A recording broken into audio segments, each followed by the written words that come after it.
All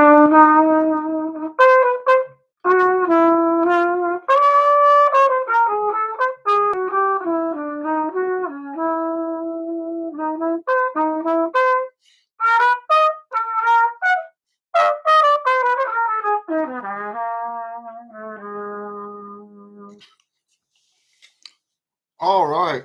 And I have to get a rag real quick.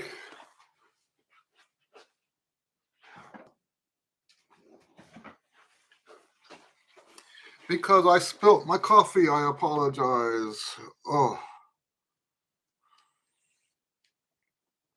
Right before I started playing, I bumped it. Okay. Hello, hello, hello. Q and A number 161. They're just piling up, aren't they? As always, it's great to see you guys. Sean has a question for us already. And we'll get to that. There was some news. I'm trying to think now. What was the news? Well, the most recent news is that Pearl finished the cover for the Trumpet Master book, the front cover. We're still working on the back cover. I wish I could show it to you, but I don't have that capability right now. There's other news too. We finished all those jobs this week. Had a bunch of gigs with the Blue News and one other gig that I got besides the Blue News. So that's the most gigs I've had as a leader in such a short time ever. That's great. That's great. That's the direction we're going right now. So that's a good thing.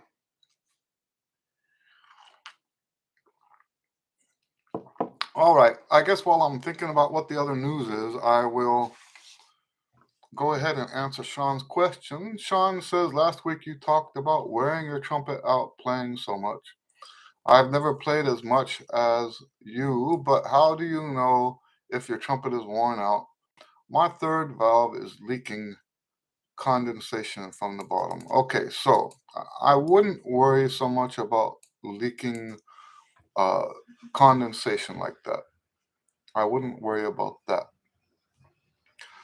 Basically, when I had to get rid of a horn because it was worn out, it was mostly because the valves were sticking.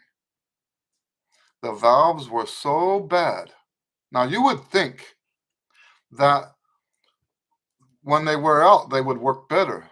And for a short period of time, that's actually true. When the tolerances open up just a little bit more, makes it a little easier for the valves to go up and down because it's not as tight. But after a while, stuff can get in there. The dirt and stuff gets in between the valve and the casing. And that's the biggest reason why I would have to sell my instrument, is because of the having to stop all the time to flush the stuff out of my valves. Now, since then, I've started using that Binac valve oil, and I'm going to look up real quick. I use Binac Pro, and I actually sell it. We just don't sell it online. So the selling it has to be here at the house because we don't, people who, wow, it's selling for $3.99 at Dylan Music. Oh, it says out of stock. How much is Hickey's selling it for? $7.99. That's the actual price, $7.99 for a bottle of valve oil. And it looks like they've got inventory. But yes, I sell it. I just can't. We can't. We made a decision of a few months ago a few months, a few years ago. Let me think straight. We made a decision a few years ago to make sure that we weren't selling physical products anymore. So everything on our website now is downloads. So even though in theory we are selling the oil, it's mostly just to our students. But I actually believe that that oil, not only does it help prevent the instrument from wearing out as soon, it's also going to, when you do have a worn out instrument, it works wonderfully with an instrument that's been worn out. I might not have sold my old horns if I had this oil. So, but yes, that's the main thing. A lot of that other stuff is tolerable. Having leaks and stuff like that, it does change the sound, but it doesn't change the sound nearly as badly. That change in sound is not nearly as bad as the effect that the bad valves have. Bad valves are like a death knell, right? So let's see here.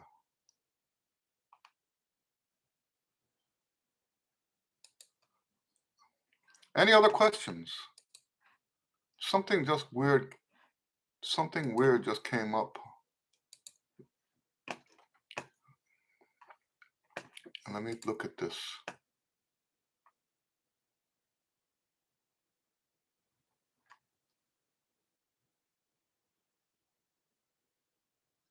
That's fake. Okay. I shouldn't have clicked on that.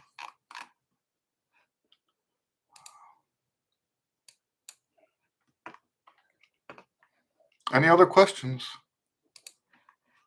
I hope this isn't going to be like a 5-minute Q and A.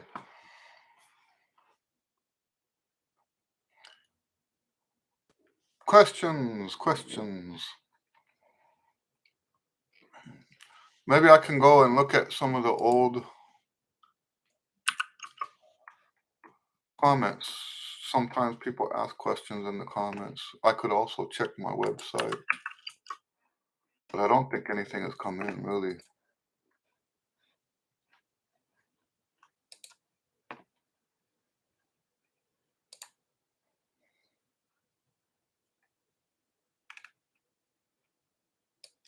You know what I've been thinking about lately? Is these podcasts. I've been thinking in my head, this is worth spending some time talking about, even though nobody's asked about it. So when I first started listening to podcasts, I went straight, put a search for trumpet, right? And I got a bunch of trumpet podcasts come up, and I subscribed to all of them. And then one by one, I had reasons to unsubscribe. The first one I unsubscribed from was, it sounded like, I don't know for sure, it sounded like a bunch of college students just goofing around. And I'm sorry, that doesn't appeal to me. There's no reason for me to listen to a podcast like that. Anyway, so I was listening to podcasts earlier this week and hearing certain things, and I'm thinking, you know what? I should have a video about the podcasts and recommend. And instead of putting them in order of, I mean, I don't mind putting them in order of the ones that I like most. I don't mind that. My favorite, I think, is the guy that he lives over by where my mom is from in the Lancaster area. Trumpet Gurus Hang, I think it's called. That's my favorite, and I'll explain in a little bit why that's my favorite. But yes, I think at this point, Trumpet Gurus Hang is my favorite. Second favorite is the one, I think it's called. Well, I don't have my phone here. It's called something like The Other Side of the Bell or something like that, and it's by the Bob Reeves. And I think maybe Bob Reeves would be more my favorite if it was weekly, like the trumpet gurus hang. But maybe not, right? Because the thing with the Bob Reeves one is they're interviewing more famous people. Hello, Karen. And I think I like the interviews with the less famous people. And it's not that the other guy, Jose Johnson, I think is his name, something like that. It's not that he doesn't have famous people, but he's got enough. He puts out enough of these that he's got room for people that you would not have heard an interview with. There are still great players. They're still amazing. Uh, they have still amazing careers, and it's great to hear from them, about them. So I think maybe even if the other one was weekly, I would probably still have Trumpet Gurus hang at the top of my list. Then number 3 would be the open bill. The open bill is three of the guys from Trumbamundi. My favorite of which, and it's funny because the guy doesn't talk that much, and he's an introvert, just like I am. So I find myself on listening to them, waiting for him to say something, because the other two talk more often than he does. But he's also, in my opinion, okay, I shouldn't be saying it that way. Let's just say he's my favorite player out of the 3 of them. He's the cornet guy. I'm terrible with names. His last name is Weingarten. I forget his first name. I heard him live, and it was just an amazing performance. For me to have that kind of a reaction to a performance, because think about it. I've been listening to great trumpet players my whole life, so when I hear somebody like that, it really is to say that he's like one of the best performances that I ever heard. I think that's a big deal. I'll tell you what.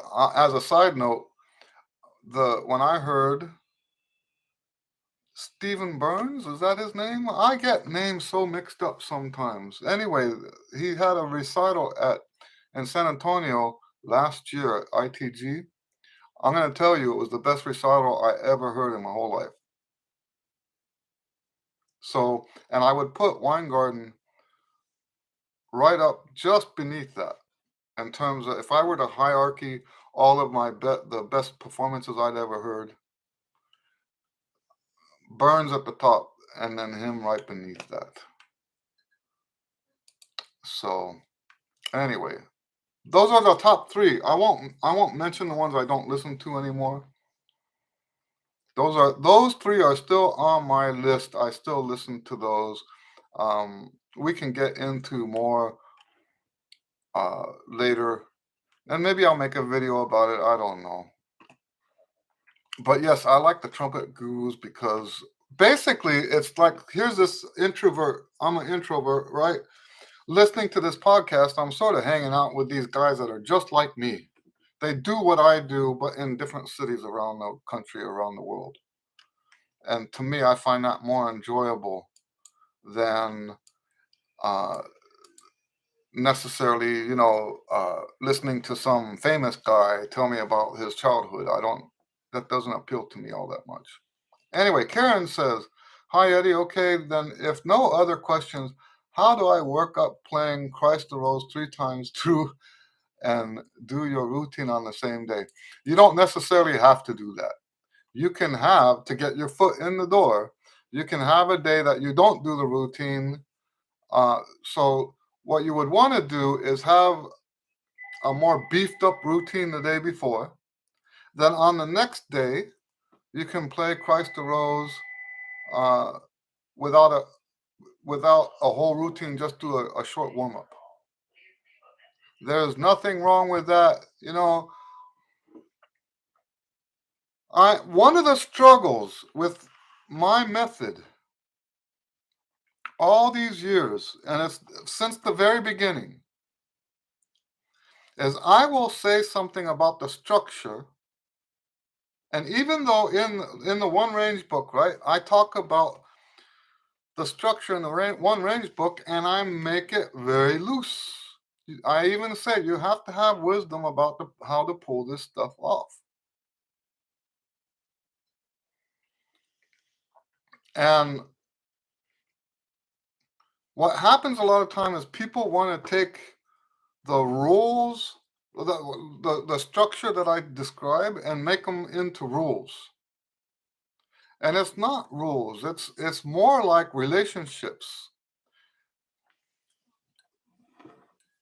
It's not a rule that you have to do this and then that. It's a relationship. If you do half music, half exercises, you'll get the benefit, the equal benefit of both. If you don't have enough music, if you don't have enough exercises, then you've got a problem. So, and yes, I am aware that I call it the 50% rule. Maybe that's my fault. I shouldn't be calling it the 50% rule. I think I do that for the children because it helps them. But the 50% rule does not have to be tyrannical in your life. You can have a day where you do practice exercises, and then the next day you practice music all day. What we're striving for is to have equality between the two. So that would be my first answer to that. The second answer is to not, and I'm not saying this to you, so don't take it personally. Well, maybe to you, yes, I'm saying it to you. I'm not saying it about you, okay? We don't want to give up too soon. And what do I mean by that? So, uh, the piece that she's playing is a piece I wrote, a theme and variations on Christ Arose. It's not published yet. It's 2.5 pages long of just trumpet by itself. It's a long haul, lots of endurance issues. As you're getting through the piece, stuff is going to start happening. You're going to start getting a worse sound. Pitch is going to get to be more challenging. The higher notes, you'll have trouble getting the higher notes. So the second thing I'm talking about here is no matter how bad those things get, you want to push through that. And when I said earlier that I'm not talking about you, I'm talking about everybody. Almost all of my students have this issue where when it sounds bad, they stop. If we're working on being able to play the whole thing, you have to get used to blowing through the whole thing in an inferior fashion to get used to having it on your chops like that. I know a lot of people fight with that because the way we were taught was almost like that thing my grandmother used to say, if you keep making that face, it's going to stick. And a lot of times when it comes to the way we sound playing the trumpet, a lot of people have that same belief. If I allow myself to sound terrible now, then I'm going to just get in the habit of sounding terrible and I'll always sound terrible. That I've actually heard people teach this. They actually believe that if you allow yourself to sound terrible, you will now sound terrible. That's the way you're just going to play. And I disagree with that completely.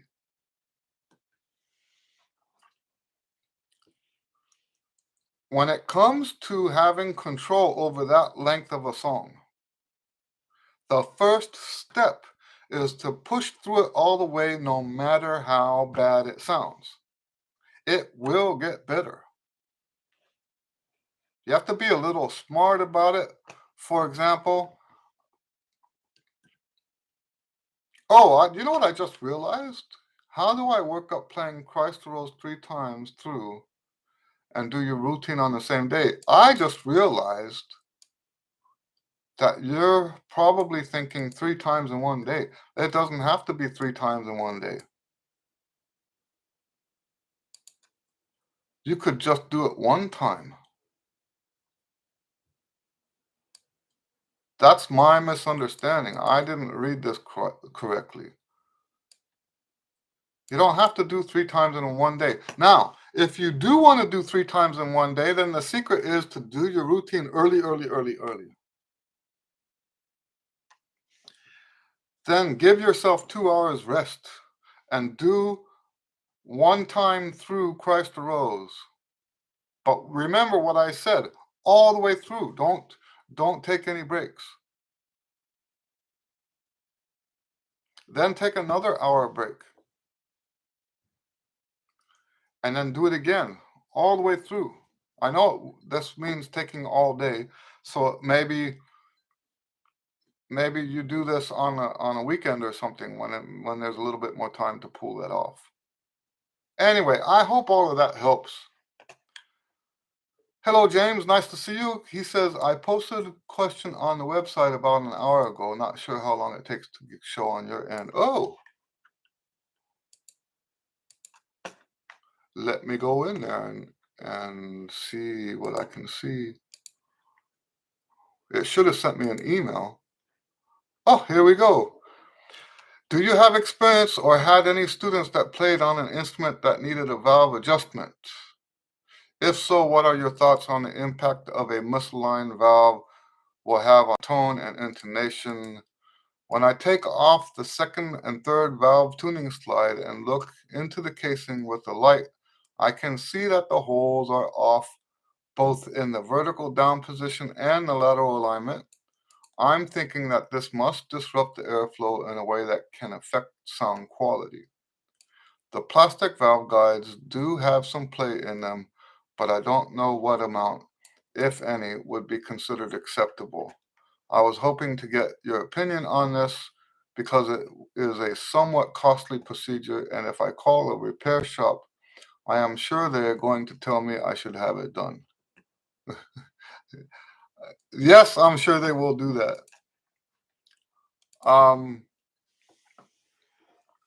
Let me think about that for a second. So the answer to your first question is no. I've not had any experience with that. Now, have I played on an instrument that has that problem? Let me grab my trumpet.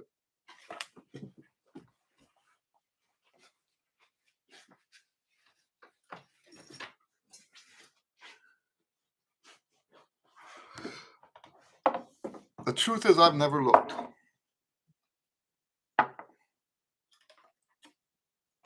Oh, I can't see that. I'm gonna have to hold off on that because I don't have anything here to look in there. What I could check is the second valve, right? If that was coming off, that's funny. Oh my! I guess it's been a while since I've taken it off. Okay.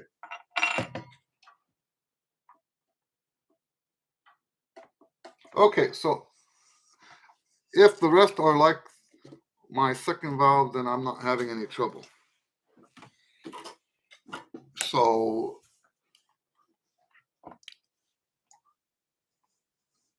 yeah, the answer is no. I haven't had any experience with that. What I do hear is a lot of people talking about that stuff. In theory, it makes a difference.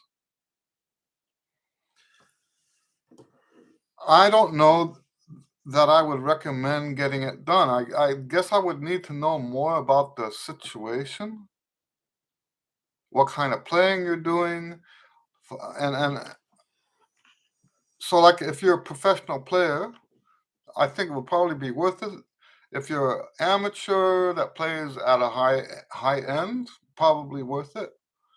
If you are a beginner, probably not worth it. So I think that does come into play.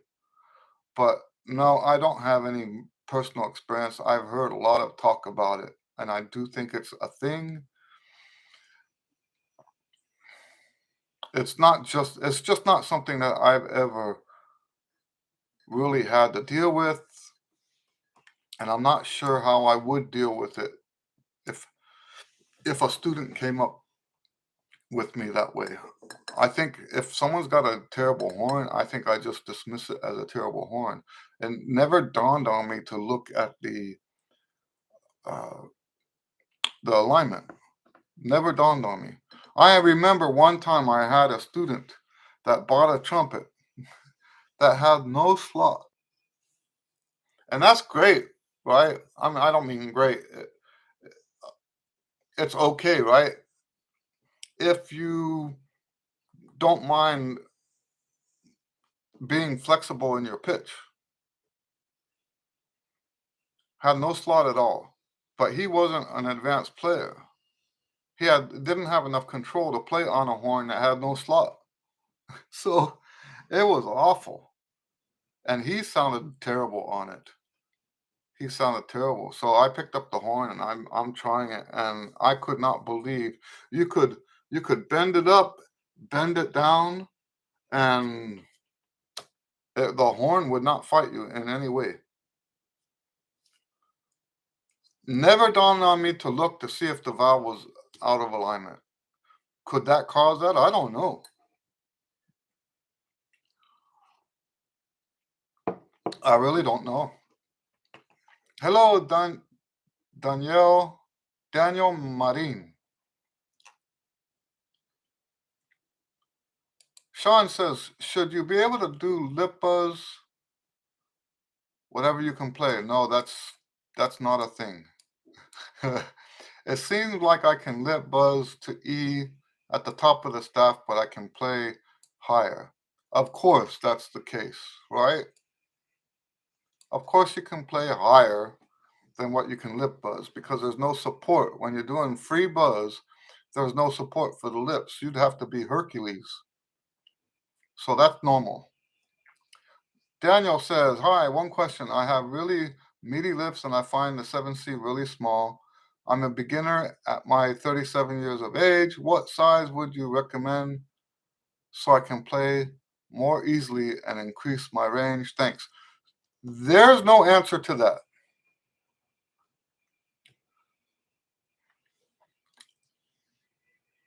That's sort of like someone saying, I'm not doing so well at basketball. Can you tell me what size shoes to wear?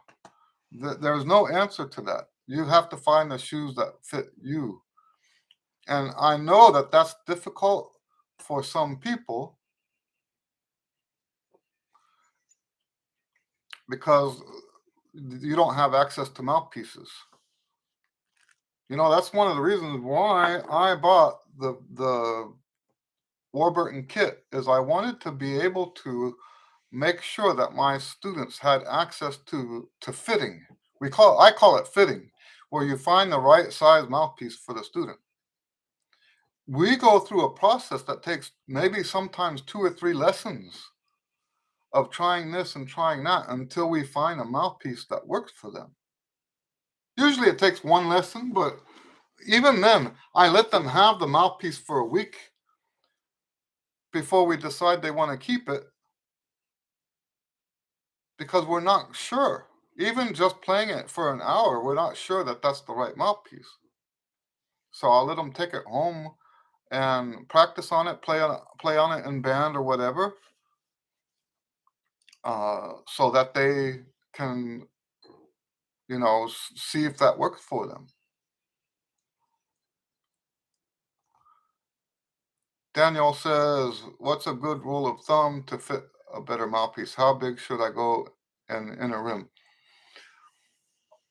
The rule, and I like this rule. I think some people thinking that I play on huge equipment think that I don't like this rule. I like this rule. Play on the smallest equipment you can with a big sound. So if you have access to mouthpieces you can try, go from the 7 to a 5, go from a 5 to a 3, go from a 3 to a 2.5, to a 2, to a 1. Whichever one of those opens up your sound first is probably the mouthpiece that you should be on. a lot of people believe that the bigger the mouthpiece, the bigger your sound. That's not true. What happens is if the mouthpiece is too big, you will end up overcompensating with other sources of resistance, and it will give you a puny sound. What we're looking for in a mouthpiece size is to expand the rim slowly until you find that size, that inner diameter that opens your sound up. That said, okay, so you asked for a general rule of thumb. I actually have a system that kind of sort of goes against that rule of thumb. I start by asking the students to put the rim on the mouthpiece, I mean, the rim on their lips, and see if it feels comfortable. And the reason I start with that is because I have messed up teeth. Other people don't have straight teeth either. Sometimes people will, but crooked teeth is a thing. So we put the mouthpiece on there, and we find what fits over all the hard spots. To me, that's the first step. You gotta find what will fit over those spots. It's if you have any changes in the contour of your teeth, any inconsistencies like I do, that might be what you're feeling with the 7C on there. It might be pushing on teeth or whatever that will now be pinching your lip underneath. So the first thing I do is put it on there, see if it feels good. And I can tell you anything less than, I think it's 17.5 millimeters, anything less than 17.5 millimeters hurts. I put it on, I can't find any place on my face that feels okay. That's why I play the big sizes. It's not because I want to play the big sizes, it's because that's all I can get a sound on.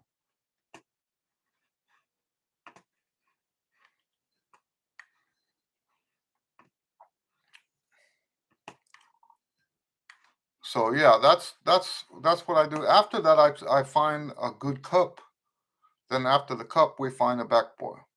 That's the order that I go through. Any other mouthpiece?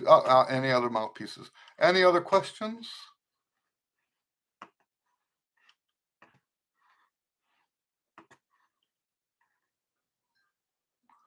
Daniel says, "Thanks for the answer, sir. Very complete.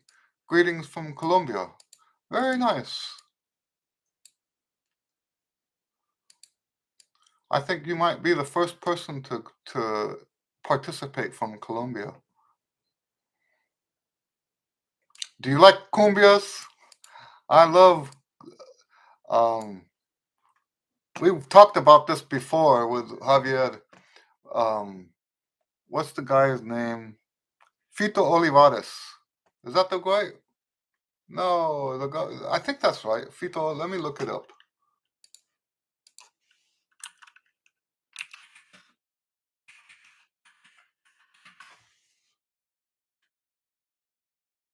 Oh, that's the guy from Texas. I'm getting them mixed up. What's the guy from?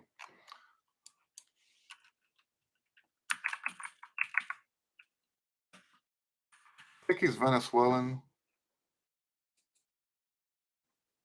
Anyway,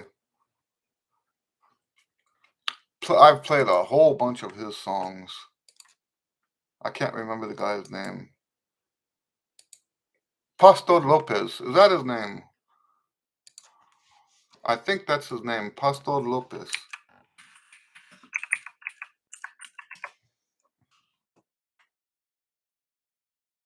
I love that music.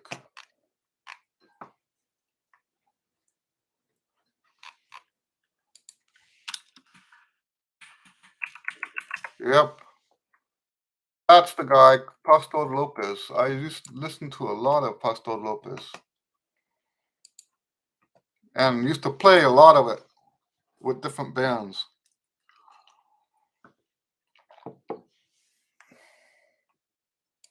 James says, never thought to look at vowels before, but I am working awful hard to keep intonation centered on certain notes. In general, notes below G in the staff tend to go sharp, and notes above tuning C are flat. I'll tell you what, if that, did you open up your throat on your mouthpiece?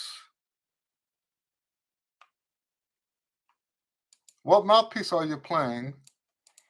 And what horn are you playing it on? This where you have, we call that a compressed octave. I don't know if you've heard of that before. It's called a compressed octave. And one of the things that can go wrong if you open up the throat of the mouthpiece. Hello, Jeffrey. One of the things that can go wrong if you open the throat is that it will compress the octaves. At least that's what I'm told.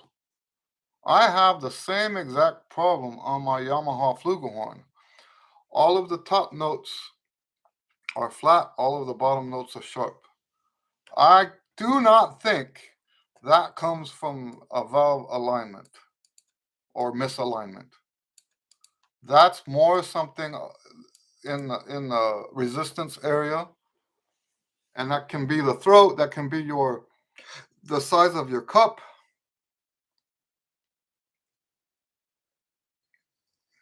I would be very curious to hear what mouthpiece you're playing on, and if you, I got a Shoki 13 mouthpiece for a Shoki B3 trumpet. Okay, you wouldn't think that would cause any trouble, would it? You haven't opened up the throat on that mouthpiece?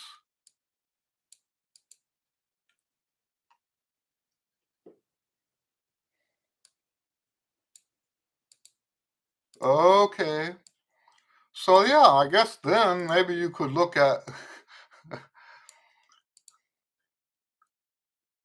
I'm still, and how old is the Shoki horn, the B3? Is it possible that the gap is not the right gap? Because that's also something that could affect a compressed octave?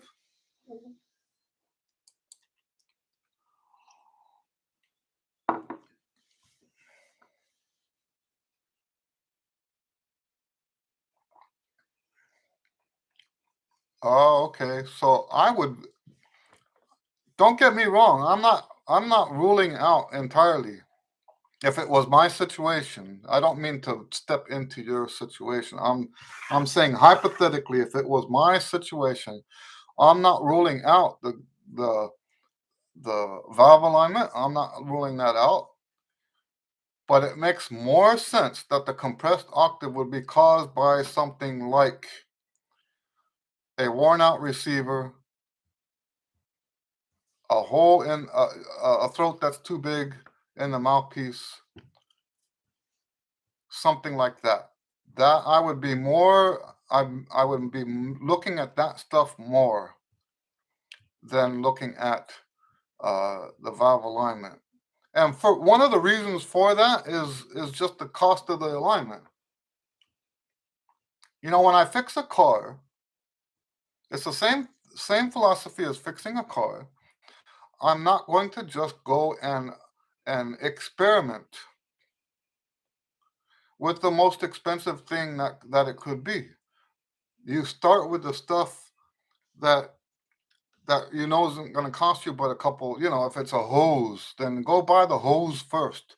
If the hose doesn't fix it, well, you haven't spent $300 on fixing it already. When I'm working on cars, it's a process of elimination.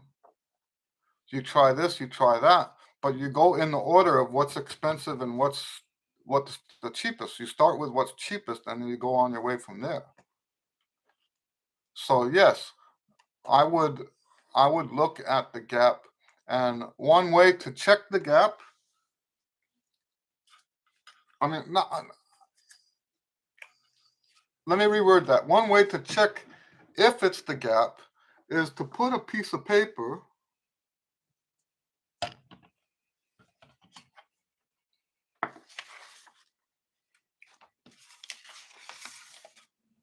I'm going to grab a piece of paper here.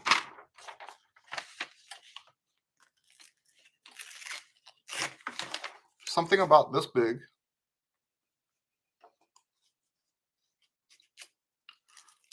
Put it around the mouthpiece.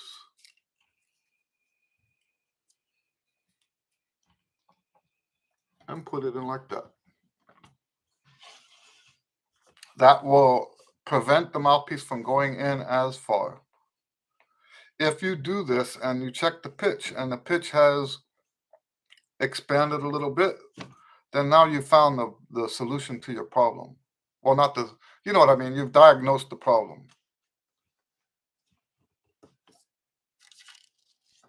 You know, when we were talking before about things that can get worn out on the trumpet, I never thought to mention the receiver.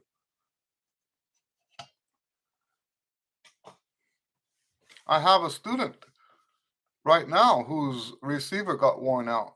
He's been playing on the same instrument since he was in high school, and he's older than me. I can't remember how much older, but he's been playing on the same trumpet since high school. And his receiver, how did I figure out that the receiver was worn out? Because I asked him to put the buzz aid on there, and he put the buzz aid, and it wouldn't go all the way down into the receiver with the buzz aid on.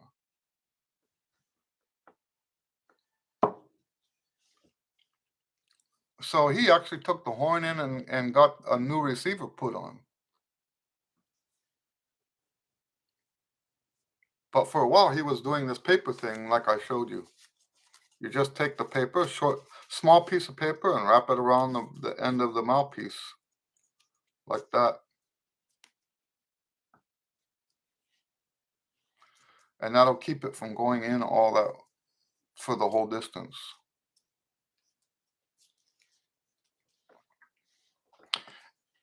Any other questions? We have slow times. Last week I think we had 2 or 3 times what we have today participating. That's all right. I'll tell you what I've been doing is I'm now going back to some of these. I'm going to publish them tomorrow. I'm going to take excerpts from the old Q and A's. In fact, I'm going to take excerpts from this one if I find anything worth sharing like that. And I'll publish short videos with just the excerpts. I already made 2 of them, one for tomorrow, one for Monday, and we'll see how that goes. I'm not sure yet. Any other questions?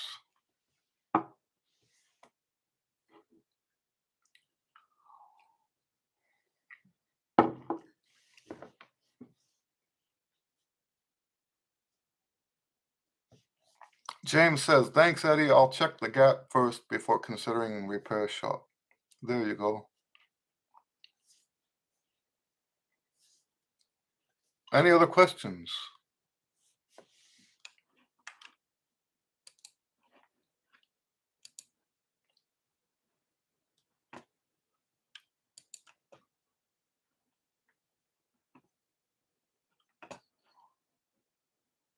So, well, this just came in. Let me see.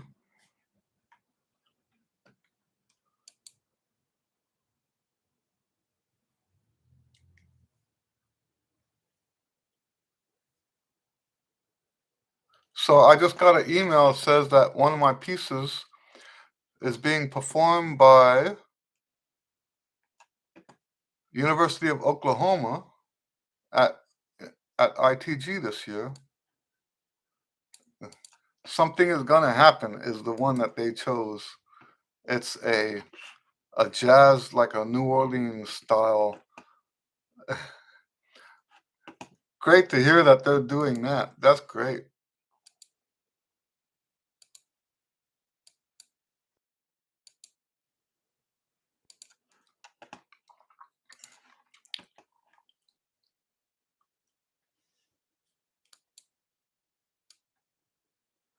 So James asks, is the Trumpet Master book you mentioned at the beginning part of the Chops series? Yes, it is. When I first started that series, I thought the other books were going to take equal time to finish. It didn't work out that way. This I've been working on for 2 years, 3 years, something like that. It's been a long, long time. And the problem is the way I wrote the other ones was to play it every day. And this one is just so much longer, so much harder. It took me so long to just get it written. I'm concerned about the next one up. This is number 6 in the series. Number 7, I hope it doesn't take me 5 more years to get 7 done. I haven't even started 7 yet. The Trumpet Chops Master goes up to, it's just like Trumpet Chops Pro, but instead of stopping at high C, it goes up to the E above high C. Um, I have one student that said, nope, not doing it because it's so hard. You know, they all progress in difficulty on more than one. It's not just higher. It's not the same exercises, just higher. James says, I've been working on Chops Pro for over a year. Well, that's wonderful. So you would definitely be a candidate for this new book. But you know what I'm saying is these books are supposed to progress on every aspect. The range is higher. There's more complex scales. There's more complex intervals. The exercises themselves are longer. The pedal tones are lower. And the length of the whole routine is longer. And I didn't put as much effort into keeping the length down. It's taking me like an hour and a half to get through the whole thing. I can tell you this, it's a better routine than the others. Something about extending that range down to those much lower pedal tones. I don't get nearly as tired playing this one as I do on the Chops Pro book. So I'm very excited about it, but I do know that most people, they have this thing called the trumpet sheet music pyramid. And they're talking about the sales. And what sells the most is the beginner stuff. What sells the least is the stuff at the top of the pyramid, the advanced. So like if I write a concerto at the level of the Jolivet trumpet concerto, there's 2 of them, but they're both pretty much the same skill level. Or the what's that other French guy? I forget the guy's name. I'm so terrible with names. I should stop saying that. Anyway, so those highest levels, uh, music that you write for that level is hardly ever going to get sold. And this Trumpet Chops Master Book is just beneath that level. So I don't anticipate selling a whole bunch of them. Why then would I write the book? Because it's part of the whole system. And part of the reason why people should be working out of those lower books is because that's something that they have to look forward to.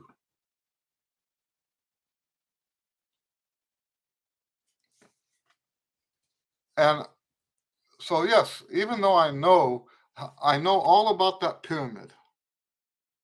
I know that the stuff at the very top doesn't sell. I've seen it in my own career. I've seen it in my own publishing. The music that I've written, the compositions that I've written for the highest levels sell maybe on a ratio of 1 to 50 compared to the beginner stuff. For every 50 compositions that I sell at the beginner level, I sell one composition at that virtuoso level.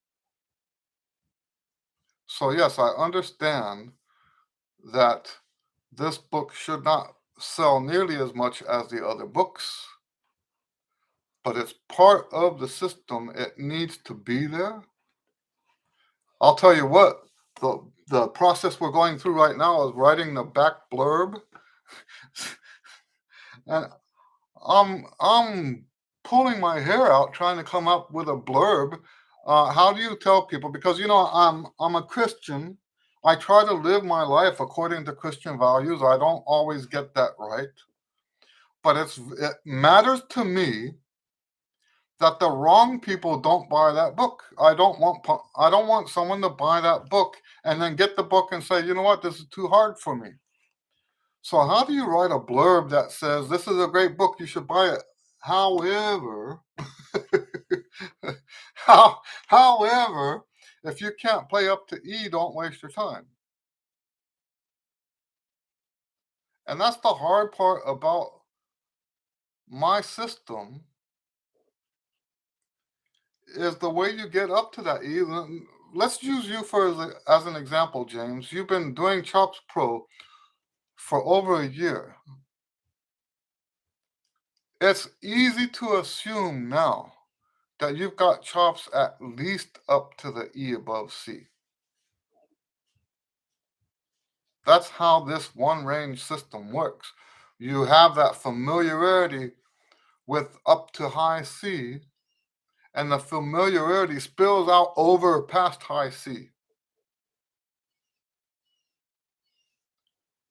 Yes, the first time you play this new book, you will struggle. And the other issue is, and I'm going to try to figure out how to get advise people through this. The other issue is just so long.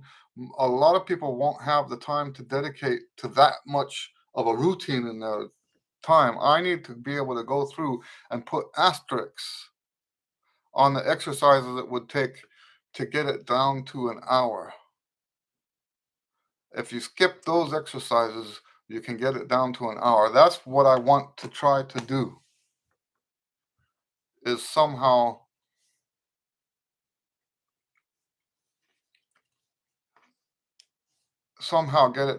get to where you can ho- you know get it to where you can play most of the exercises in a space of an hour.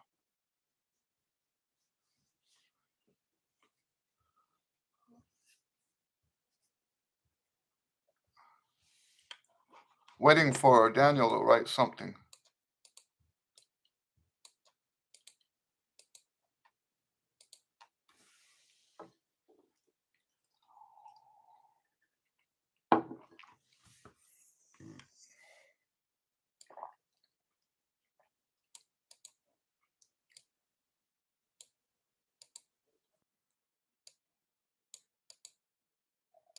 So James says, yes, I just started hitting E's about a month ago. That's the system. That's the one range method.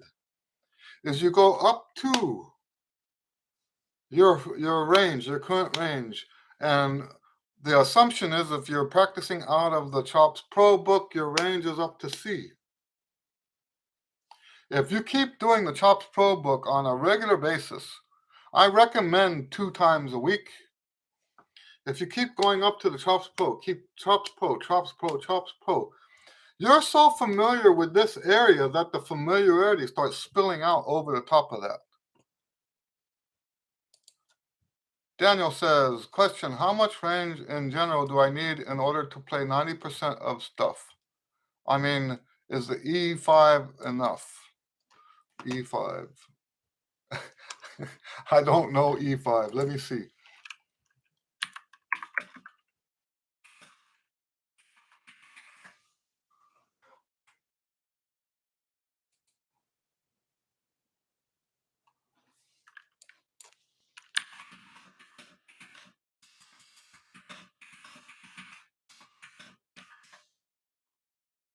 C4, so E5. No, E5 is not going to be enough. I would say the C above that. The fourth. So yeah, let me 90% of stuff, if you want to have 90% of what's written, we look at high C as being that. So I believe E5 is here. Now, if you're talking concert pitch, it's about here. So what we're looking for is something, the B flat above that. That sounds weird. What's going on here? Okay, so that's the high C. That sounded very, very weird. Let me do it on this horn so it's clear.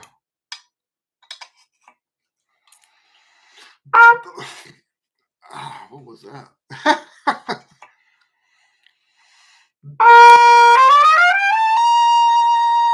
That's the note that you need for 90% of written trumpet music. You can do okay with the G up to that. Yeah, you can do okay with the G up to that. The duet book that we're going to publish this at the end of this year is for students that can play up to the G above the staff. It's going to have 40, really more like 70 duets, because I'm going to take some of the duets and put them in different keys. But I don't count that as a different duet. So 40 original duets, but because it's going to be in different keys, there'll be as many as 70 actual duets in the book, and that goes up to the G above the staff. That's the second book in that series. I'm very excited about that. We are publishing this year 4 different books. Sean says, I was listening to Dizzy and Roy Eldridge. They play high, but they're not considered high players, just playing their entire range, right? Actually, when they were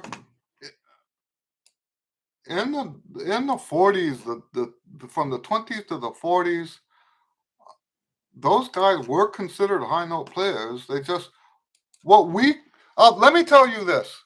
What we call high note players is what changed, not them. They didn't change. What we call high note players, because at that point, you didn't have people like Maynard Ferguson playing. You didn't have a Cat Anderson. You didn't have people like that. These guys were jazz players, but they had basically the same range that Maynard had. I say basically. I think Maynard probably had just a little bit more range over the top of these guys. There's a legend. I don't know how true it is. I have to keep telling you guys that. I keep saying this. There's a legend that Roy Eldridge was traveling in Europe. And when the Europeans heard him, they could not believe notes that were that high were coming out of that trumpet. They wanted to see his trumpet to see if it was some kind of gimmick or something.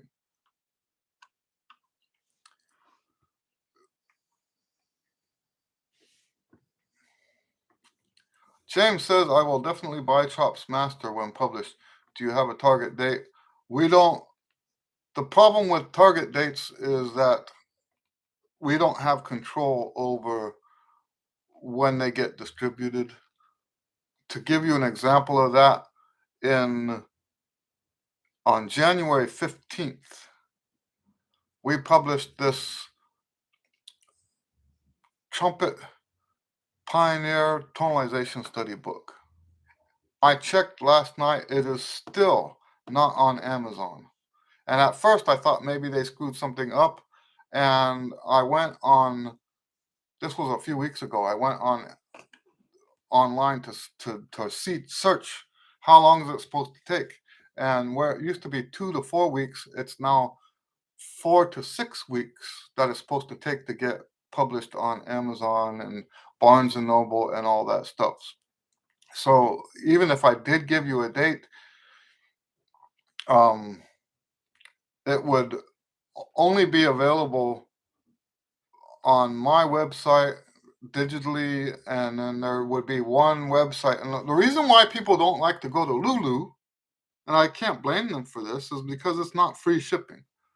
So you're paying for the book, and then you pay like another $10 or something for the shipping over and above that. Whereas if you have an Amazon account, most of our books are sold through Amazon. And it's been 6 months. What am I saying? 6 weeks. It's been 6 weeks now already, and his stuff is not listed there anymore. I must be getting tired. I just said anymore.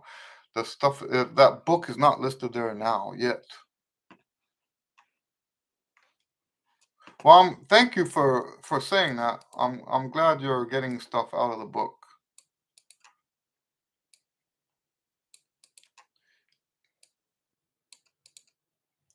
But yeah, Sean, I don't think you can call, according to the definition that we have today, I don't think you can call Dizzy Gillespie and Roy Eldridge high note players because they don't play in the high note player style. And it was really Maynard Ferguson who blazed that trail.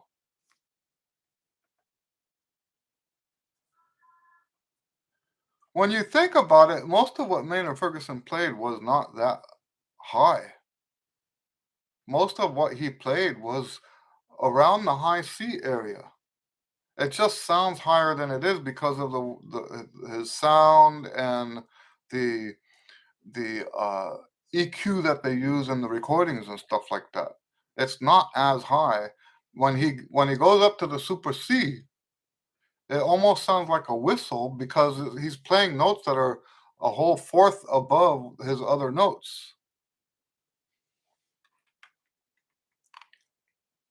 So yeah, Dizzy Gillespie and Roy Eldridge were playing, on average, the stuff that they were playing, like if you were to average all the notes out, was higher than what Maynard Ferguson is famous for playing. By the way, the same thing is true of, what's his name, the Christian guy, Phil Driscoll. What he plays is also not that high, but it sounds high because of his equipment and because of the EQ that he's doing.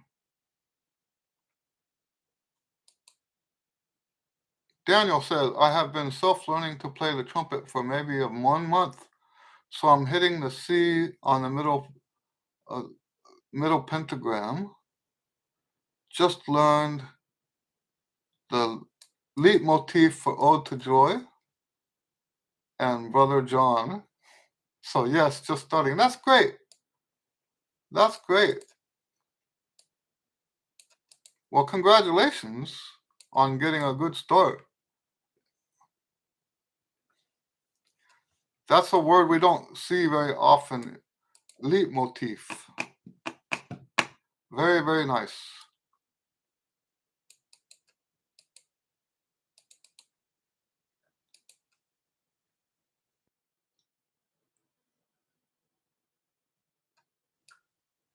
James says, interesting about Driscoll. I like him. He bends notes really well. Yeah, almost all of those high note players, the ones that have that high note sound, they sound the way they do because of the EQ. And their equipment, don't get me wrong, the equipment makes them sound like that too. I can demonstrate that right now, really.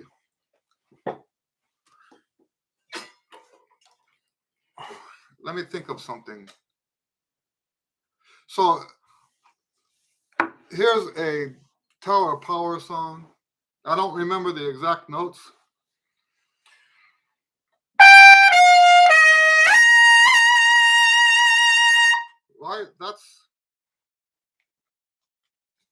and if that was my gig, I won't play on that horn. But anyway, compare that to here.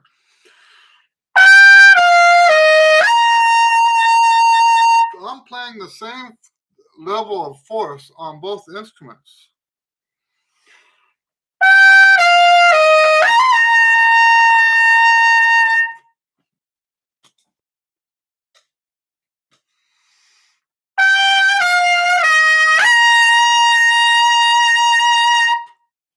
It's entirely different.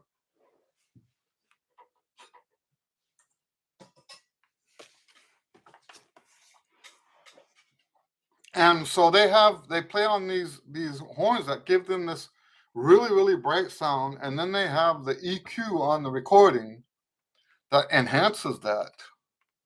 And everything that they play sounds really, really high when it actually isn't as high as it sounds. Daniel says, oh, the main theme. Yes, I understood that. Leitmotif is a word that we actually use in the academic world. And you got it right. You got that right. So I knew what you were saying. Now, Brother John, is that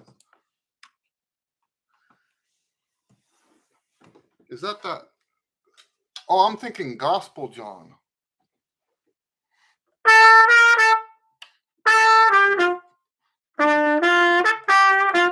That's oh, okay.